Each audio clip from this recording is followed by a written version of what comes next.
Halo, selamat pagi, siang, sore, malam teman-teman DKV3. Kali ini saya akan ngobrolin berkaitan dengan pertemuan ke-6. Ada beberapa info dulu yang perlu saya sampaikan. Yang pertama adalah UTS kita akan diundur dari yang pertemuan ke-8 seharusnya. Itu menjadi pertemuan ke-10. Artinya materi akan ditambahkan. Kemudian juga nanti akan berfokus pada rebranding yang sudah kalian lakukan. Sebelum masuk ke materi, saya ingin ngobrolin dulu berkaitan dengan wawancara gitu. Dan ketika saya cek satu persatu gitu, saya menikmati wawancara kalian dengan klien, kemudian ada banyak pertanyaan, kemudian ada juga yang hanya menyediakan list pertanyaan gitu kan. Ada list kemudian dibacakan. Menurut Anda, nggak cair banget. Jadi kalau ngobrolin ke klien itu kebanyakan masih banyak yang formal, karena mungkin takut ya, kesopanan segala macam ya. Bagus sih sebenarnya sih. Tapi perlu difokuskan kembali tentang apa yang sudah ditekankan oleh klien itu. Jadi ada beberapa mandatori yang seharusnya bisa menjadi poin utama yang bisa masuk ke creative brief, termasuk creative brief yang bisa kalian revisi kembali. Kemudian juga ada beberapa dari kalian tidak menyertakan mood board gitu kan, tidak juga dengan baik maksudnya. Ada yang mood board hanya sekedar tempel gitu kan. Padahal sebenarnya mood board itu penting juga untuk menjadi acuan nantinya. Pada pertemuan ke-6 ini, saya akan memberikan evaluasi dulu berkaitan dengan wawancara supaya enak nanti. Wawancara yang menyenangkan tuh gimana sih? Jadi beberapa kali dari kalian tuh sudah betul, bahkan menurut saya sih banyak yang betul ya, karena akhirnya ketemu dengan klien dengan banyak pemikirannya yang kita nggak ngerti gitu. Inginnya dia itu gimana sih gitu. Sehingga di pertemuan kali ini saya akan coba untuk bahas dulu sebelum nanti saya akan bahas tentang UTS-nya di pertemuan ke-10. Maksudnya untuk pertemuan ke-10, setelah pertemuan ke-10. Oke, kita masuk ke share screen. Baiklah, jadi ini yang berbintang-bintang ini biasanya sudah saya tandai. Kemudian wawancara itu yang asik tuh kayak gini. Ini cukup asik. Bentar, harus share screen. Share sound. Nah. Bismillahirrahmanirrahim. Assalamualaikum warahmatullahi wabarakatuh. Saya Jadi Ila Udita kebanyakan dari pembukaan. Ya, banyak dari kalian juga pembukaan. Kalau lewat online itu bisa kayak gini gitu, langsung karena ini pemiliknya ada 2 orang. Dan ini partner saya. Saya Fidelia Winsky. Biasa dengan Saya perkenalan mulai ngobrol. wawancaranya ya kakak semuanya. Kemudian Udah kok jadi Jenny Canan. Ya kakak semuanya. Jadi gitu. karena memang Dan sudah rapi dan apa ya? Secara apa sih? ini ya Deskripsinya juga udah sesuai sih. Yes. Kalau udah ngomong gitu ya udah enak. Karena secara tidak langsung feel kita untuk masuk ke dalam brandnya dia itu udah nggak jadi soal gitu. Nah, yang asik lagi ketika berarti udah sesuai nih ya kayak ini Sejauh ini analisisnya kita sudah tinggal pendalaman. Jadi beberapa mandatori dari klien yang mungkin pengen contoh yang lain, misalkan dengan per topik gitu. Assalamualaikum warahmatullahi wabarakatuh. Jadi ini dihajar satu orang. Nah, dari sumber setelah menjelaskan creative brief. Yang kemarin saya tanya-tanya. Terus di sini juga didirikan. Kemudian yang penting itu adalah yang menjadi pertanyaan. Jadi dia memberikan poin untuk membuka diskusi, bukan memberikan daftar diskusi. Daftar pertanyaan kayak wawancara. Walaupun Yang formal berbeda, banget gitu kan. makanannya berbeda, tapi ini sama-sama menjual cemilan. Yang mana keempat ini sudah mendapat pasar yang luas. Jadi dia menjelaskan kreatif briefnya, emang itu yang saya harapkan. Jadi ketika kalian sudah observasi awal, udah tahu.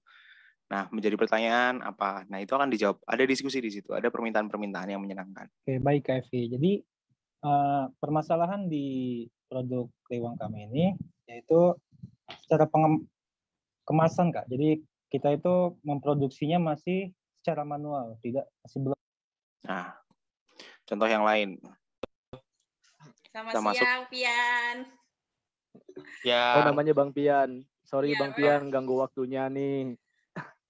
Oke, siap, nggak apa-apa. Sebelumnya kenalan dulu deh. Nama saya Ahmad Rizky. Justru dengan kenalan. Itu ada filosofi tersendiri nggak sih atau ada maknanya gitu?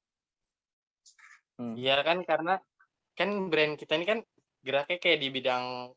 Nah, biasanya pertanyaan-pertanyaan yang memancing. Jadi untuk mengeksplorasi itu ada banyak cara sebenarnya, tidak hanya memberikan daftar pertanyaan atau creative brief gitu. Jadi kalian bisa memancing dengan cara berdiskusi. Kira-kira apa sih filosofinya gitu. Jadi wawancaranya tuh nggak kaku gitu. Supaya nggak kaku. Memang agak sulit untuk melakukan itu, perlu jam terbang yang cukup tinggi ya untuk ngobrol-ngobrolin hal-hal kayak gitu. Warna ya.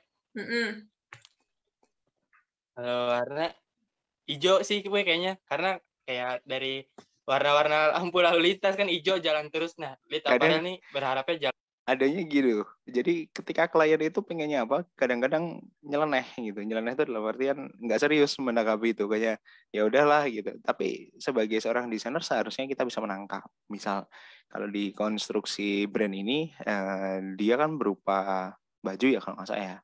Red Apple tuh kalau nggak salah berupa baju futsal sepak bola ya, berkaitan dengan bola-bola gitu kalau tidak salah simak. Kemudian bisa juga mengkonstruksikan dari wilayah sekitar dari bola itu apa gitu, rumput lah, itu bisa dijadikan konstruksinya untuk mood board nanti. Ini cukup detail, jadi saya suka di bagian ini mind mapping, jujur saya suka. Untuk targetnya sendiri kami menargetkan dari remaja sampai dengan dewasa detail, umur 17. Penjelasannya cukup detail, kemudian juga memberikan bayangan ke saya kira-kira mau kemana sih brand yang digarap gitu. Karena ada beberapa dari kalian yang nunjukinnya ya udah sekedar ada gitu. Beda ya antara yang sekedar ada dengan yang memang diniat untuk dibuat gitu. Kayak contoh yang ini kalau nggak salah dia juga ngejelasin deh. Tapi menggunakan digital. Nah ini. Desain kita yang simple-simple kalem kan. Mind mappingnya itu dari mind mapping aja udah kelihatan ketika yang ngejelasin itu udah arahnya kemana, itu udah itu tinggal kebentuk gitu. Ke Sehingga nanti kalau dia ngebuat sketsa thumbnailnya kayak gini dari logonya gitu. Karena dari banyak dari kalian terjebak di istilah ya. Apa itu thumbnail, apa itu raw sketch gitu. Nah, ini sketsa namanya raw sketch juga bahasa lain dari sketsa pasar. Gitu. Nanti kalau dari thumbnail ini akan jadi alternatif kalau sudah jadi. Makanya sebanyak mungkin dibuat raw sketch untuk bisa dibayangkan arahnya mau kemana. Itu. Untuk yang mind mapping ya, mind mapping, thumbnail, cara wawancara udah. Kemudian apa lagi? Nah,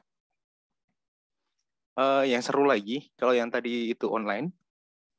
Ini ada kasus yang offline. Terus kalau misalkan kayak resep itu benar kakak sendiri gitu. Kayak, iya kenapa gitu? Orang aku juga tadi nyoba-nyoba kan, ini bisa nggak ya gitu. Terus kayak try error gitu. Nah, kadang offline ini malah justru lebih banyak sesuatu yang muncul ya. Kayak di kasus ini dia bercerita bahwa karena dia buka di tempatnya itu, kemudian banyak bermunculan di depan-depannya. Nah, itu kan sebenarnya masalah. Gitu kan, bagaimana bisa mendiferensiasikan produk yang kita garap itu mampu untuk unik dibandingkan ke yang lain gitu, dengan cara melihat bagaimana orangnya, bagaimana tanggapan terhadap pertanyaan. Nah, itu menyenangkan tuh gitu. Nah,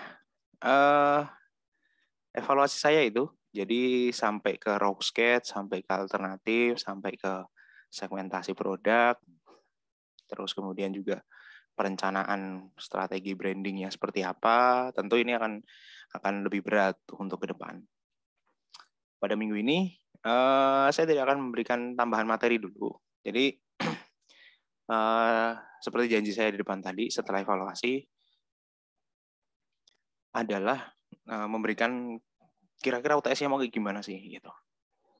Nah, di UTS nanti, kiranya dari kesepakatan sementara, itu akan berkaitan dengan UMKM ini tetap. Jadi kajiannya itu ada pada UMKM ini, kemudian setelah UMKM ini dibuat, kalian mengaplikasikan DKP 1 lewat, itu ngebuat tulisan berkaitan ulasan pada brand tersebut. Jadi siapin aja mulai dari sekarang tulisannya gitu. Dan yang kedua, foto produknya jangan lupa, pasti pemiliknya lah, foto produk lah gitu kan. Jadi kalau kalian mau serius dengan brand ini ya siapa tahu nanti akan jadi rezeki kalian sendiri gitu.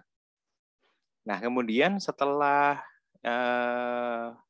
magazine, setelah feature magazine, berikutnya adalah bentar saya ingat-ingat. Instagram post. Ya, betul. Jadi apa namanya? Sosial media, namanya sosial media promotion. Bahasa Inggris lah. Promosi sosial media mencakup Instagram, TikTok dan lain sebagainya gitu. Sehingga konstruksinya menjadi besar ya. Untuk lebih besar lagi. Oke, sorry. Jadi promosi sosial media itu dibuat mulai dari post IG, kemudian ada story IG, kemudian sekarang ada Reels. Wah, ini main TikTok. Jadi dari situ kan ada beberapa juga dari wawancara itu ngebuat di TikTok. Nah, untuk kali ini kita akan mencoba untuk eksplorasi. Gitu. Kira-kira untuk promosi medianya akan menggunakan apa? Dan buatlah rock skate atau sketsanya untuk yang tadi saya sebutkan. Ada IG, ada TikTok, ada Facebook, ada Twitter. Gitu. Apakah semuanya, Pak? Bergantung dari pemilik UMKM-nya. Dia bergerak dalam sektor apa. Kalau dia nggak ke sosial media, Pak, coba untuk distrategikan dengan sosial medianya. Jadi mau nggak mau dibuat gitu. Karena ini untuk UTS, cuy. Jadi tugas untuk minggu ini adalah ngebuat itu tadi sketsa promosi pada sosial media. Dan kalau bisa ada magazine future magazine atau tulisan berkaitan dengan UMKM-nya. Jadi biasanya isinya perkenalan tentang UMKM-nya, kemudian ya apa yang dibahas sih sebenarnya pada wawancara dan kreatif brief kalian sih sebenarnya. Itu dibuat tulisan penjelasan. Oke, begitu aja dulu. Kalau ada diskusi yang ingin kalian ketahui berkaitan dengan aplikasi-aplikasi segala macam, kalian sudah minimal udah megang kreatif brief, pasti udah pegang. Kemudian ada mind mapping, pasti juga udah pegang. Mood board juga udah pegang. Apalagi yang udah pegang ya? Ada thumbnail, tuh pasti udah juga. Kalau ngerjain bener ya, itu pasti udah pegang. Jadi ada banyak pilihan yang bisa digunakan. Nah, sekarang kita kembangin ke media promosinya. Tekniknya sama, gitu. Jadi kalian buat dulu video juga 3 menit aja. Minimal, gitu kan. 3 menit aja berkaitan dengan analisis dulu. Analisis dari media-media promosi yang dimiliki oleh UMKM dan bagaimana kompetitor-kompetitornya itu berjalan kayak gimana sih. Kompetitornya bisa se-Indonesia siapa aja. Nggak harus yang dari Jakarta atau di sekitarnya. Jadi yang di Malang boleh, Jogja boleh, Semarang boleh, Makassar boleh, Irian pun juga boleh. Gitu. Minimal kompetitor ada 2 minimal. Jadi bisa mendiferensiasikan mereka menggunakan seperti apa, kalian akan menggunakan seperti apa. Kemudian kalian presentasikan lewat video juga, linknya dikirim ke link ya, bukan videonya dikirim ke emailnya. Karena ada beberapa yang videonya dikirim ke saya. Itulah kenapa drive saya penuh. Makanya saya minta link YouTube. Nanti saya akan simak satu persatu bagaimana strategi sosial media yang akan kalian garap. Ada berapa halaman, Pak, minimal? Kalau bisa 200 halaman, mah oke aja. Itu akan bergantung dari strategi kalian. Ya, bagaimana teknik kalian untuk mempromosikan. Kalian sudah memiliki materinya, tinggal bagaimana mengembangkan. Konsepnya sudah dapat, kreatif brief juga sudah dapat, wawancara juga sudah, ngobrol dengan klien juga sudah. Sekarang kita coba mengembangkan di media sosialnya. Bentuknya bisa kalian lihat banyak sekali referensi. Buka referensi di Behance, di Kreavi, kemudian ada di Facebook, ada banyak. Bahkan di kompetitor juga banyak, gitu kan. Tergantung kalian jangan malas untuk melihat Kemudian presentasikan ke saya, bentuknya akan seperti apa. Kira-kira gambarannya boleh, ataupun kalian juga sudah jadi, itu akan lebih baik lagi. Thank you, saya tunggu videonya pada minggu depan, tanggal 24 berarti ya. Sebelum berganti hari Senin, silakan untuk dikirim ke email dkv3angga2019@gmail.com. Thank you, dan selamat mengerjakan, dan selamat berpusing ya. Terima kasih wawancaranya.